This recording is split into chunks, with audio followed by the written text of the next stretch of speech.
Hello ka-twist! Magluto tayo ngayon ng baka. Ayan ang beef natin. Binirl ko yan sa pressure cooker para malambot. Ayan.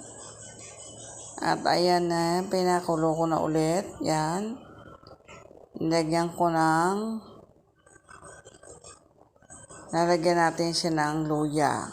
Yan, nilagyan ko ng luya at saka ng beef cube. Yan, pakukuloyin lang natin ng ganyan. At lalagyan natin siya ng gulay. Kasi sobrang lakas ng ulan. Kailangan natin ng sabaw. Yan, lagyan natin ng maraming luya. Yan, nilagyan ko rin siya ng kamote. Yan. Gusto ko may kamote.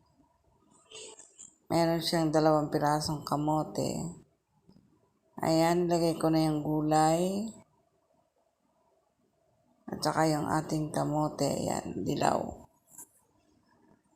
Yan ang masarap nating nilaga. Kasi napakalamig ngayon. Hindi ko nalagyan ng mais kasi wala tayong mais. Kamote lang ang nilagay ko. Yan. Yan, masarap na yan. O, diba? Nilagang baka na may kamote. Yan ang ating pagkain ngayong tag-ulan. At magpiprito lang ako ng, ayan o, naglagay ako ng mantika, nilagyan ko ng konting arena.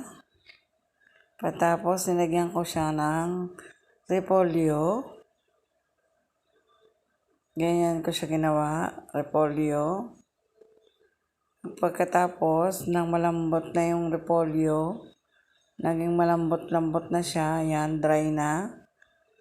Yan, ilalagay naman natin ng itlog para meron din tayong prito. Yan. Yan, di ba? Pag malambot ng ganyan yan, isasama natin yung itlog. Kasi para masarap yan. Yan, ano-anuhin lang natin yan para maging torta siya. Parang tortang cabbage, no? Yan siya, oh. Iko-cover lang natin yan para maluto ng maayos. At ayan, luto na siya. O, di ba? Ang gagawin naman natin dyan, pabaligtarin natin para yung kabila naman ng maluto. Masarap na yan. I-cover lang natin saglit. At buksan ulit natin. O, ayan na, di ba? Ang gagawin naman natin, baligtarin natin ng ganyan. O, di ba? Yan ang ating tortang itlog with cabbage. Yan. Yan, luto na siya. Pwede na siyang kainin. Yan ang ating tortang itlog with cabbage. At masarap na yung ganyang luto. O, diba? At ilalagay na lang natin siya sa plato para pwede na magkainan.